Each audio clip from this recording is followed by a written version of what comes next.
Hey everyone, Wanderbot here, and welcome back to Knights of Pen and Paper 2. So, some things have changed. If you notice, the wizard's hair has changed, and we have a cheerleader. That's because I lost the next 2 episodes worth of footage, and had to start the entire game over to be able to record them, which kind of sucked. Oh well, let's do it anyway. So we've got ninjaing around. Clear dungeon to continue quest. Sure, why not? Our visit to the nearby cave left me a bit unsatisfied. How come? It was a great success. Success or not, we were promised ninjas, but faced only bats and common bandits. Maybe you should revisit the place. But you did run through the whole dungeon, and you didn't see any ninja, did you? That's the point, ninjas can't be seen if they want to stay hidden. To the nearby cave, there's ninjas to discover. Go to the nearby cave to continue the quest. Okay. Looks like we've got a bunch of side quests on a bunch of things too. Yeah, so I've actually covered a lot of this, unfortunately. So let's do it again. On the end wall, you see a seashell-shaped fountain with magic symbols engraved on it. The water seems fresh and clear. What do? Drink it. Drinking from it, you feel your body's mending. That was unnecessary, but whatever. Who cares? Okay, moving on. On the floor of this room, there's a horseshoe and a pile of shiny gems. As you pick up the biggest gem, the horseshoe starts to look strangely attractive. You can't quite tell why. Hey, we get a redstone. Not the horseshoe, though. I'm kind of curious about that one. Oh well, not the end of the world. 4 crude chairs are arranged in a circle in the center of the room. At the center is a fire pit and a group of monsters roast pieces of meat on it. The monsters spot you and attack. I realize this is just generic dungeon speak, but these these aren't monsters, these are bandit dudes. I guess dehumanization is the easiest way to go for the kill. Anyway, so I've switched things up just mildly. The priest and the dwarf are about the same. The cheerleader is something special, and we'll get to the point where I can explain that shortly. First and foremost, let's keep stacking glasses on this mage. If I can get it to a 0% threat, then with luck, nobody will ever hit him. Anyway. The only thing in this room is a puddle of some icky substance. Fair enough, and it's a dead end too. Well, let's get out of here. Slowly. Upon entering this room, you are lured by a sweet tune. A group of monsters are playing various instruments in perfect harmony. Or they did until you arrived. And we get to beat up the musical thieves as usual. I do wish the cave had a wider variety of enemies to deal with, just because. But yeah, so first thing about the thief, because I don't think we had the thief last episode. I didn't watch enough of it to actually remember. I just watched enough to see where it left off. So the thief has a couple of neat skills. First and foremost is, hey, that's actually really useful. Let's see, as you move in, there's a person held captive, tells us where the traps are. Cool. We just got a purse for 1% extra gold, not that it helps that much. But so the thief has some cool things. First and foremost, cheerleader. Whenever this person blocks, it heals the entire party and gives them some energy back, which is really useful. Dwarf, just damage reduction. Stealth. When you are attacked, automatically take the shield action. So every time this character is attacked, it procs the cheering ability, which heals everybody. It's really useful. Then there's backstab, which does extra damage to enemies at full health, and barrage of knives, which will show off in a larger fight. A half-dozen stone statues are standing in this room. Each statue is remarkably detailed, and all of them are in fighting position, with sheer terror on their face. Okay. Moving on. There, some icky substance. Yep. I'm trying to, speed past this a little bit. You enter the room, and it has a bitter smell, and only a couple of rocks around. And suddenly, with a hissing sound, the room starts to fill with green poison gas. However, knowing the trap locations on this level, you skillfully avoid them. And then there's more. The place is being redecorated, so there's a poison trap, and then there's also these guys that were standing around. You know, they totally would have been killed by the poison trap as well. Probably. Okay, so yeah, the backstab attack is really good. And so, buffing her damage would probably be worthwhile. Just to boost the damage. See, the problem is we're only fighting little, groups of 2 monsters at a time, so it's not justified for me using the combo. Oh well, we'll get there at some point. Let's see. On to the next level, I guess. We're making really good time here.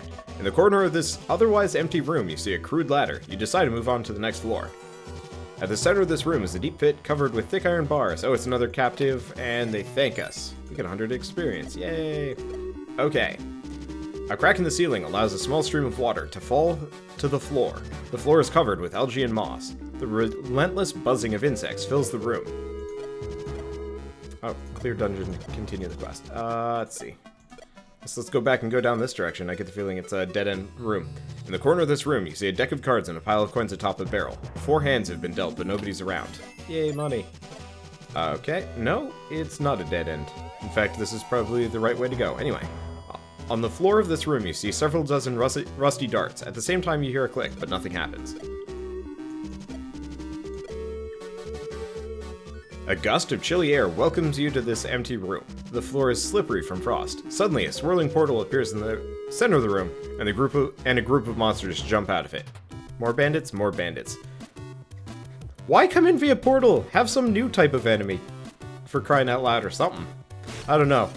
I think it bothers me a little bit that the last episode we did this cave as well, effectively. And that was pretty quick murder. Okay. Well played. Okay, let's go back up to that long room up here. It's probably the dead-end room, seeing as everything else is outright worthless. So, the walls, the ceiling, and the floor of this room are covered by some organic tissue forming diabolical shapes. In the center of this room, you see 4 large leather eggs. The tops of the eggs are open, and they're empty now. Okay. Dang it! There are no dead ends! You're nearly blinded by the sparkle filling the room. Someone has set up shiny gems in perfect formation to fill the room with light. You quickly pocket the gems, and the room goes dark. You greedy you. Let's make some redstones. Hey! Now we've got our dead end, now we know where to go, sort of. Always find your dead ends first. That's where the loot is. You go back to the previous What? I didn't do that. I didn't mean to do that. Oh! I see. As you enter, you notice the ceiling there's a huge stony nose. All of a sudden, it sneezes mucus towards you. However, knowing the trap locations, you skillfully avoid it. That's handy. We're done yet? Whole trip was in vain. Not a single ninja in that cave. Ninja. What do you mean? What was that? You hear someone talking, but you see no one. As you said at the beginning of this quest, ninjas cannot be seen if they want to stay hidden. What? You've been following us all along? Yes, I have, and your enthusiasm really touches me. You are a group of real heroes. Can I join you? You have unlocked the ninja class. Okay, and we get some experience. So, I've already done that. I've already actually unlocked the ninja class. So I could have actually had a ninja character here. I just don't like him as much as some of the other characters. So chances are I'm not going to actually have a ninja in my party. In fact, if you go to the magazine, you could actually unlock the a new quote-unquote race, or not race, a new archetype called the transfer student, I think, and a warlock. So I'm gunning for that, I think. There's also like a barbarian class, but I haven't found that one yet. Anyway, side quests. Pound of rock. I have come from a very far away land to obtain a very rare ingredient, a pound of rock from a creature called a Rocklandite. That's nuts! Mine it for me, and you will get a plentiful reward. Get the pound of rock from the Rocklandite. Cool. So we go back to the cave. Luckily, we just go straight for the Rocklandite. The Rocklandite is the last specimen of an endangered species from Bestiary 4. It looks like a hybrid of different creatures, something that designers made up when they are running out of ideas. Hey, I heard that. Well, now we can use our combo. This is the wrong character for it, though, unfortunately. Anyway, this is the right character. Set the Rocklandite on fire. I guess this is going to clear the front row, come to think of it. Oh well, that's fine. We'll do the combo anyway. It doesn't work nearly as well when you're only up against one. Holy crap, that did damage. Effectively, the thief has an ability to, that does double damage to enemies suffering from conditions. So in this case, if you can fight 5 enemies at a time and hit them with it, it does crazy damage. However, I don't generally bother with it because it's kind of expensive. I do, of course, bother with fireballs all the time, just because, well, he has infinite mana, unlike everybody else. I wish everybody had a 1... Damn, that hurts. I do not actually remember him having that ability. Yeah, I wish everybody had a 1 baseline health regen just for the sake of having it. I don't know. It'd be nice. Either way, he's got weakness and we've got heals. Did I just... Yeah, I must have just completely neglected to heal the cheerleader last round. Oh well, not a big deal. We've already got that quest done, so... Oh, shoot. Quest. Get the pound of rock from the Rocklandite. Go to the spawn point village. Yeah. Good old times. So, now you bring more than I asked. Here, go ahead and keep the rest. Okay, so we get the pound of rock, and he levels up. The answer is no. So let's rest for the time being. I'm getting some money, but I'm probably going to save it. Once we get to the next area, we get to unlock some new equipment. Oh yeah, I was going to mention that. I made the mage a hipster, which looks stupid as hell, but this way we get new shop items, which is actually really handy. Okay, so we've got a main quest there. We've got a couple side quests though, so why don't we go back to the vault for the time being? And we get ambushed on the way in. Whatever. They're still level 3 and 4, so this is kind of cripplingly easy. Seriously. This is actually kind of sad.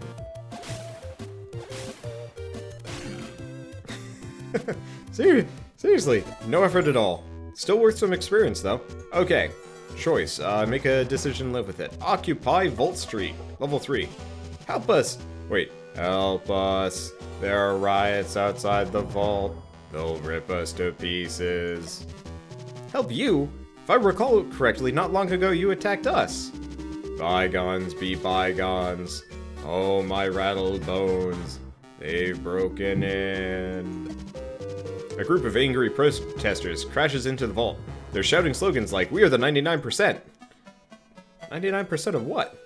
99% of NPCs who never receive any attention. Did you know that 1% of NPCs gets 90% of the screen time? Oh. Please, will you help us? Yes, the rioters must be stopped.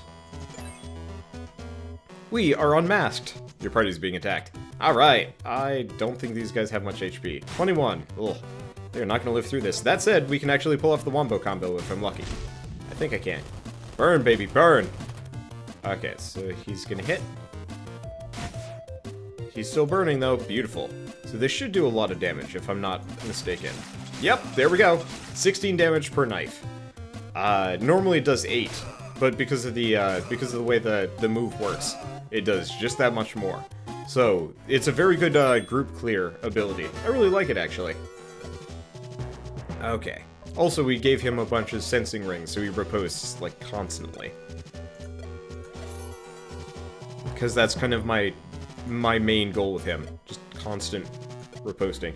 And we should probably boost up his energy regen some more. Also, it helps spell damage. So why don't we do...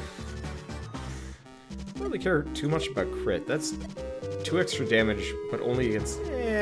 Let's just keep putting points into Barrage of Knives for the time being. We can only use it a couple of times, but we only need to. Okay, I think that was the last of them. Oh, wrong character. So, silence once again fills the undead caverns. The status quo of oppression has been restored. Quest done! Yay, we got that. And he finally levels up. Or, I guess he just levels up. I don't know. Anyway, I'm going to keep putting points into group heal. The single target heal is more efficient, but I find it's not as good. Well, it doesn't have the status effect removal, and it also does not obviously heal the entire party. So I guess ultimately I think the group heal does have more bang for its buck. No, it doesn't. Holy crap, no, it doesn't. Then again, I've put a lot more points into it, so I can't judge well. Anyway, we still got money. Let's pick up another... No, we don't have any more side quests. Let's go back here.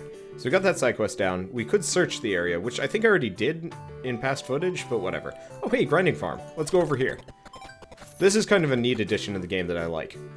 Well, this is new. Let's see. Choose a quest. Battle in range, fight in a ranged battle. Welcome to our farming community, adventurers. I'm Farmer. Don't tell me this farmer's name is Farmer. It wouldn't be the first time that happened. It's a nice farm you have here. Your scarecrows give me the creeps, though. I'm not surprised. These are adaptive scarecrows. They get scarier as you get scarier. What does that mean? Any farmer can tell you. Eventually... bit my tongue there. Eventually, the crows get used to a scarecrow and aren't scared of it anymore. So, we develop scarecrows. They get keep getting scarier. But why are they scaring us? We're not crows. The scarecrows don't have brains enough to know that.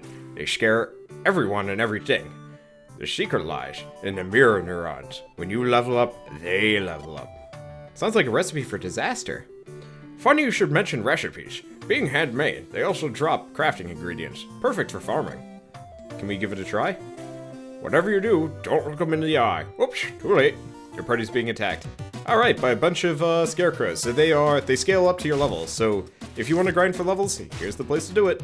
They're also comparatively weaker than most monsters, so it's actually a really good place to come to. The only problem is, of course, you have to come all the way back here to do so.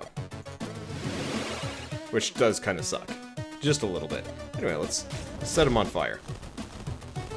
Yeah, because I tried doing grinding against later enemies. The one thing is these guys aren't great for grinding money. That is the one point to make. However, since they do drop the crafting materials, it kind of balances out. I don't know. It's kind of a neither here nor there situation. Anyway, biting my tongue there hurt a lot. And it is time for the beautiful little dagger combo. I mean, sure, it could do a little bit more damage, but honestly, I am very satisfied with how my party lineup goes. I need another AoE nuker, honestly, just because, like, single target wise, we've just got this guy. He handles most of those things. It's just a matter of, like, dealing... Actually, honestly, just single-target characters we just wail on. It's the problem when you have a large group, their damage output is really high. Actually, I think this hits everybody. Yeah, because I bought a game room upgrade in between episodes that would make it so anything that selects adjacent enemies actually just hits the entire area. Oh, shoot. That would have actually worked against, even with the fireball. Oh, well, not the end of the world. And we get the Ring of Mirror Endurance. Oh, Minor Endurance. Which is some 10 health and energy. Why don't we put that on this guy, even though it's not actually nearly as useful as I thought it would be. Oh, let's turn to the quest. Not bad, you youngsters handled yourselves well. I can see you'll go far in the adventuring game. Thanks. Guess you'll need new scarecrows now. Not really. They'll pull themselves together before long. Like I said, they're adaptive and brainless. They just keep coming back for more. So do we. Thanks for visiting the grinding farm. I'm sure I'll be seeing you again real soon. I don't know why I was doing like that shwa, but you know what? It's fun to mess around with. I think that's kind of the fun part of this sort of thing. I can do whatever the hell I want, and as long as I'm like at least trying to give it my all, who cares, right? Somebody probably does. I think somebody told me not to do voice acting on the very first episode. Bleh. Don't care. Okay. Big town business. No, you know what? I think we got one more side quest here. Okay, how are we doing on the episode? You know what? Actually, this would be a great episode length. Finish the side quest and then move on, I think. Okay. So we've got fireballs. These guys are comically weak, honestly. Which makes my life easier. Okay, so what do we got in here? Yay. Side quest. Account Ant.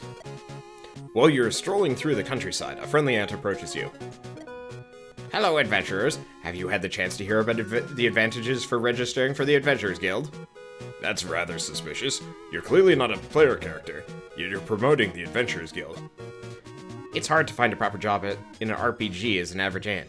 This job isn't that bad. I get to meet brave adventurer player characters like you, without fear of getting banished.